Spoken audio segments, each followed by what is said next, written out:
श्री कुंज बिहारी, श्री सुखदेव, श्री श्यामचरण दास जय श्री गुरुदेव। आज हम श्री भक्तमाल चरित्र श्रृंखला में श्री आचार्य महाप्रभु श्री श्यामचरण दास जी महाराज के शिष्य श्री दंडोती राम जी महाराज का चरित्र श्रवण कर रहे हैं। श्री दंडोती राम जी का जन्म मुजफ्फरनगर के एक धनी वैश्य परिवार में हुआ। बहुत लंबा चौड़ा व्यापार था, नित्य हजारों रुपयों का लेन देन होता था। वे रुपए पैसे से तो धनी थे ही थे, भक्तिभाव से संपन्न और साधु सेवी भी थे। लीला सागर में उल्लेख मिलता है कि उनकी ख्याति म्यानडाब के क्षेत्र में, जो गंगा यमुना के बीच दोआब का जो क्षेत्र है, इसमें खूब ख्याति थी। एक दिन वे अपनी दुकान के हिसाब किताब में लगे हुए थे। उसी समय बगल में एक पड़ोसी के घर में सत्संग हो रहा था। तो सत्संगियों ने महाराज श्री चरणदास जी का ये पद गाया, हमारे राम भक्ति धन भारी, राजा न डंडे चोर न चोरे, लूट सके नहीं धारी। राम भक्ति का धन ऐसा धन है जिसको कोई भी चोर नहीं सकता, लूट नहीं सकता। राजा जिसको दंडित करके टैक्स के रूप में नहीं ले सकता। प्रभु पैसे और राम रुपये, मोहर मोहब्बत हरि की। भगवान, भगवान का नाम, भगवान का प्रेम, ये जैसे मुद्रा के अलग अलग वर्ग होते हैं, ऐसे हीरा ज्ञान युक्ति के मोती, कहाँ कमी यहाँ जर की। यहाँ ज्ञान रूपी हीरे मिलते हैं, योग युक्ति के मोती मिलते हैं। बताओ क्या कमी है धन की। सोना शील भंडार भरे हैं, रूपा रूप अपारा। शील रूपी स्वर्ण यहाँ पर है, रूप की रूपा मानी चांदी है। ऐसी दौलत सतगुरु दीने जाका सकल पसारा। इस धन से तो परिचय गुरु महाराज ने ही कराया है, जो सब जगह समान रूप से व्याप्त है। बस चाहिए इस धन को कमाने वाला। बाँटो बहुत घटे नहीं कबहू, दिन दिन डोढ़ी डोढ़ी। ये बांटने पर कभी घटता नहीं है, अपितु प्रतिदिन 1.5 गुना बढ़ता है। चोखा माल द्रव्य अति नीका, बट्टा लगे न कोड़ी। ये तो ऐसा धन है जिसको बिना कोड़ी बट्टा खर्च किए हम जुटा सकते हैं। शाह गुरु सुखदेव विराजे चरणदास बन जोटा। जोटा माने साझेदार, हिस्सेदार। आचार्य चरण कहते हैं कि गुरु महाराज ने हमको भी कृपा करके साझेदार बना लिया। इसमें मिल मिल रंक भूप हो बैठे। जिस जिसको ये धन प्राप्त हो गया वो रंक से भूप माने राजा हो गया। कब हो ना आवे टोटा, कभी इस धन में कमी नहीं आ सकती। हिसाब करते करते श्री दंडोती राम जी की तो लेखनी रुक गई, कलम रोक दी। भक्ति धन की बात सोचने लगे कि ये तो बहुत अच्छा धन है, इसको न चोर सकता कोई, न कोई लूट सकता है। प्रतिदिन 1.5 गुना बढ़ता है, बांटने से घटने की बजाय बढ़ता ही रहता है। अब तो इसमें लाभ ही लाभ है, नुकसान तक का तो कहीं नाम ही नहीं। कुछ देर बाद सत्संगियों ने दूसरा पद गाया, मनवा राम के व्यापारी। ये भी आचार्य चरण की वाणी का पद है। सत्संगी गा रहे हैं, मनवा राम के व्यापारी, अब की खेप भक्ति की लादी, बणिज की होते भारी। बणिज माने व्यापार। अब की भक्ति की खेप गठरी लाद करके हम निकले हैं। पांचों चोर सदा मग रोकत। ये जो काम, क्रोध, मोह, लोभ, मद आदि पांचों चोर हैं, ये रास्ता रोकने की कोशिश करते हैं, लेकिन इनसे हमें छुटकारा हो जाएगा। कैसे? बोले सतगुरु नायक के संग मिल चल। हमारा नेतृत्व करने वाले गुरु महाराज हैं, उनके पथ का हमको उनके निर्देशन में अनुसरण करना है, तो कोई लूट नहीं सकता। 2 ठग मार्ग माही मिलेंगे, एक कनक एक नारी। स्वर्ण धन संपत्ति और नारी से तात्पर्य हम ले सकते हैं माया। नारी के लिए पुरुषाशक्ति, पुरुष के लिए स्त्री आसक्ति, दोनों ही बाधक हैं। तो 2 ठग मार्ग में ही मिलेंगे, ये रास्ते में मिलेंगे, लेकिन आपको सावधान होना है। सावधान हो पेच न खइयो। ऐसा दांव पेच लगाना है उल्टा न पड़ जाए।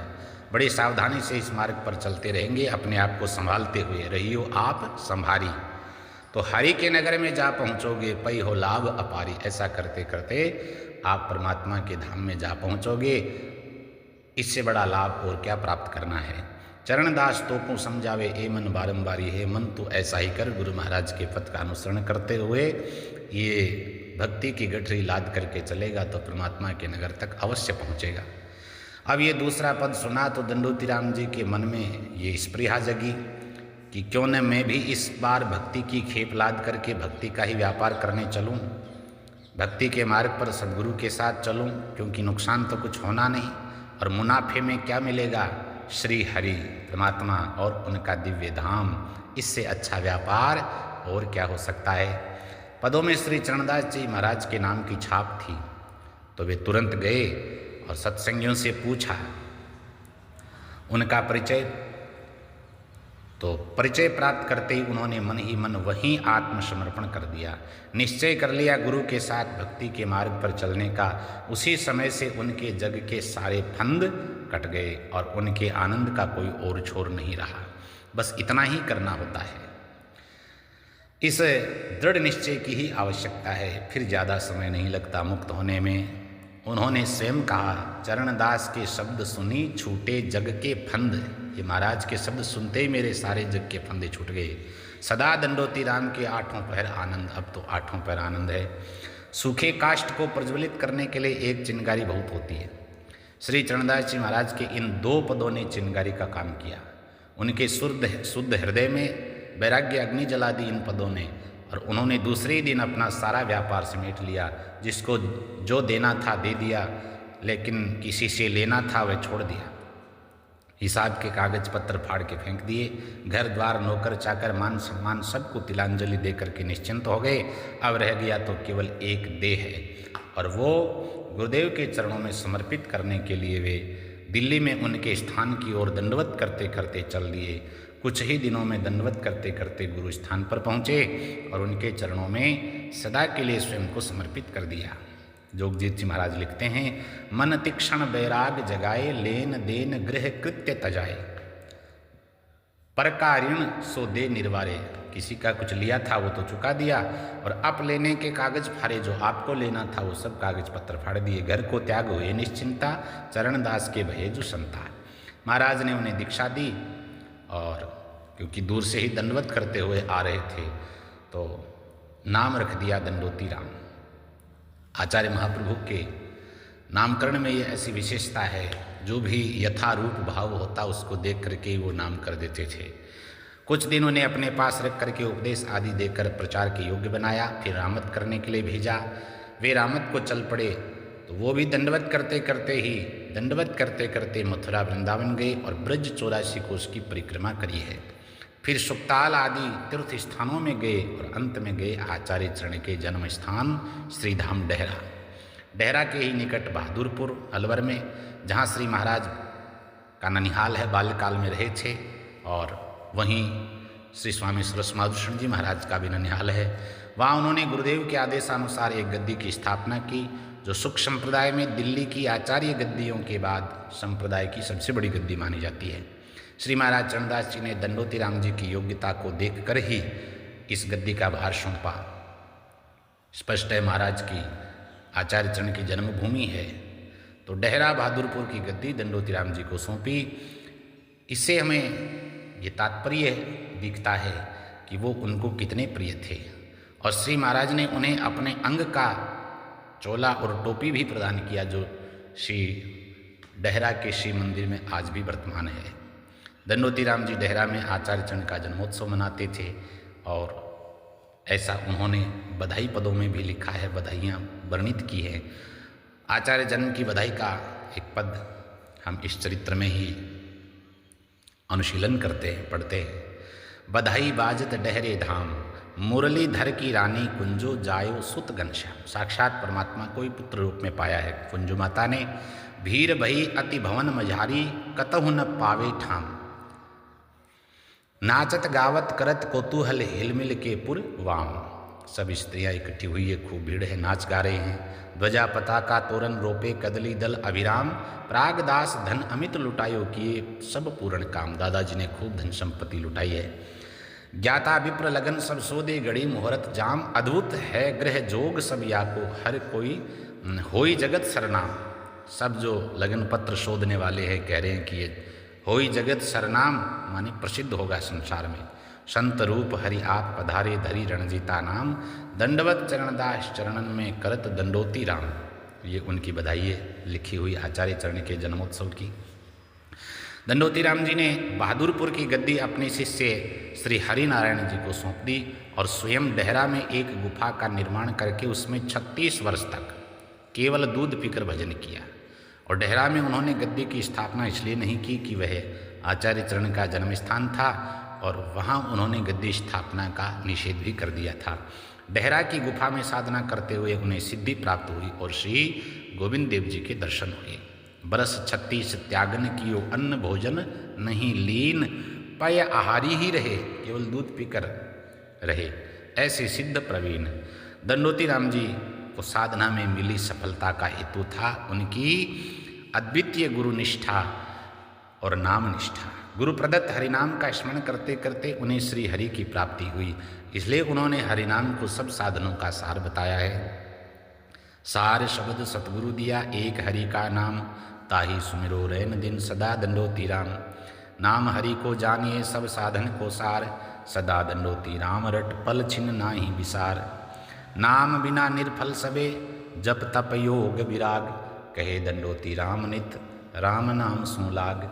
वेद पुराण सठ शास्त्रन सार बतायो नाम, ताहि रटिए रैन दिन कहे दंडोती राम। बहुत सुंदर नाम महिमा है कि नाम से बहुत काम हो जाएगा। भगवत प्राप्ति का विवरण भी उन्होंने इस प्रकार अपनी स्वयं की वाणी में दिया।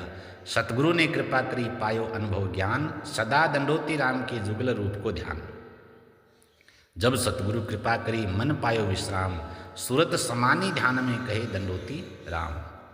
इन नयनन हरि को लखे, इन्हीं नेत्रों से गुरु महाराज ने हरि का दर्शन कराया।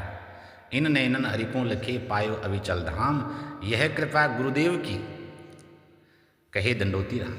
चरणदास कृपा करी भये प्रेम मतवार, दास दंडोती राम अब पायो नित्य विहार। ये सर्वोच्च लक्ष्य है, ये प्राप्त करा दिया गुरु महाराज ने, नित्य विहार। दंडोती राम जी अपने घर का रोजगार बंद करके और लेना देना सब चुका करके घर से निकल पड़े थे हरिनाम का व्यापार करने, और इस लोभ से कि इस भक्ति व्यापार में नुकसान का नाम नहीं और नफे की कोई सीमा नहीं, उसकी तो कहीं तुलना ही नहीं हो सकती। हरिनाम व्यापार करते करते उनका नफा दिनों दिन बढ़ता गया और अंत में उन्होंने जो पाया उसे पाकर अब और कुछ भी पाना शेष नहीं रहा। वे हरिनाम के व्यापार की बदौलत क्या से क्या हो गए। क्या से क्या होने का मतलब क्या है? रंक थे और साहूकार हो गए। टोटो कबो न आइए यही विधि को व्यापार, इस विधि से जो व्यापार करने वाला है उसके कभी टोटा नहीं आएगा। रंक दंडोती राम से बने जो साहूकार, कि मेरे जैसा जो भक्ति में पहले रंक था वो अब साहूकार हो गया।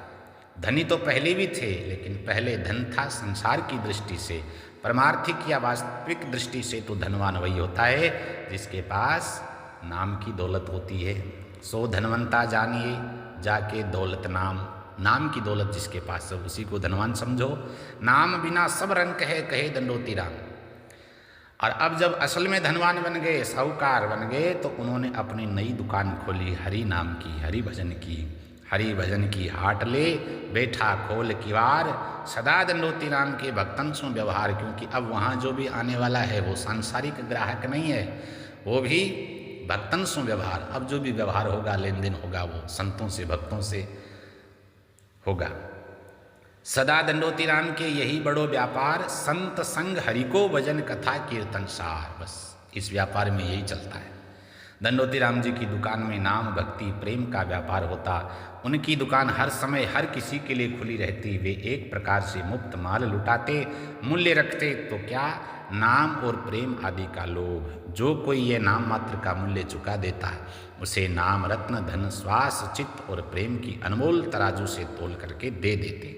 श्वासा पलड़ा, सांस रूपी पलड़ा, डांडी चित्त, चित्त जो है वो डांडी है उस पलड़े की, प्रेम डोरी अनमोल। और वो तराजू किससे बंधा हुआ है? डांडी और तराजू को जोड़ने के लिए रस्सी है, ये प्रेम डोरी है। सदा दंडोती राम दे नाम रतन धन तोल, और इसी तराजू से तोल तोल करके वो सबको खूब देते हैं। यद्यपि दंडोती राम जी इस प्रकार नाम धन जिस किसी को मुफ्त लुटा देते, जो भी आता झोली भर के ले जाता, लेकिन फिर पीछे खजाना कभी घटता नहीं, उल्टा सवाया होता। नाम खजाना ना घटे आवे सो ले जाए, ज्यों दंडोती राम दे त्यों त्यों बढ़े सवाए। यही तो खास विशेषता है। दंडोती राम जी का व्यापार खूब चला, अनेकों शिष्य उनके हुए, व्यापार में खूब नफा हुआ, जिससे मिला प्रेम, और प्रेम मिलने के साथ नियम साधन सब छूट गए। मैं सौदागर नाम का बड़ो नफो है प्रेम, कहे दंडोती राम अब छूटे साधन नेम। जो प्रेमा की स्थिति तक पहुंच जाता है उसके विधि निषेध अपने आप छूट जाते हैं। अब प्रेम मिलेगा तो प्रेमाधीन कैसे रहेगा? क्योंकि प्रेम के अधीन मतलब परमात्मा, वह भी तो साथ ही मिलेगा। गोविंद उनके हाथ ऐसे बिके कि उन्हें उनके बिना रहना मुश्किल हो गया, तो उन्होंने उन्हें दर्शन देकर के कहा, दंडोती राम, तुमने बहुत से तीर्थों की यात्रा कर ली, लेकिन मेरे पास तो आए ही नहीं, जयपुर तो आए ही नहीं। बस अब क्या था, दंडवत करते करते श्री दंडोती राम जी महाराज जयपुर चल दिए गोविंद देव जी के लिए। साष्टांग करी जयपुर धाये, दंडवत करते करते जयपुर आए और गोविंद देव के दर्श लुभाए। यद्यपि प्रेम की कमाई कर लेने के बाद दंडोती राम जी का नियम साधन सब छूट गया, पर उनका एक नियम नहीं छूटा, दंडवत करते करते तीर्थों में जाने का नियम। इसका एक कारण ये था, जिस पर श्री नित्यानंद जी ने संत विलास में खूब जोर देकर के लिखा है।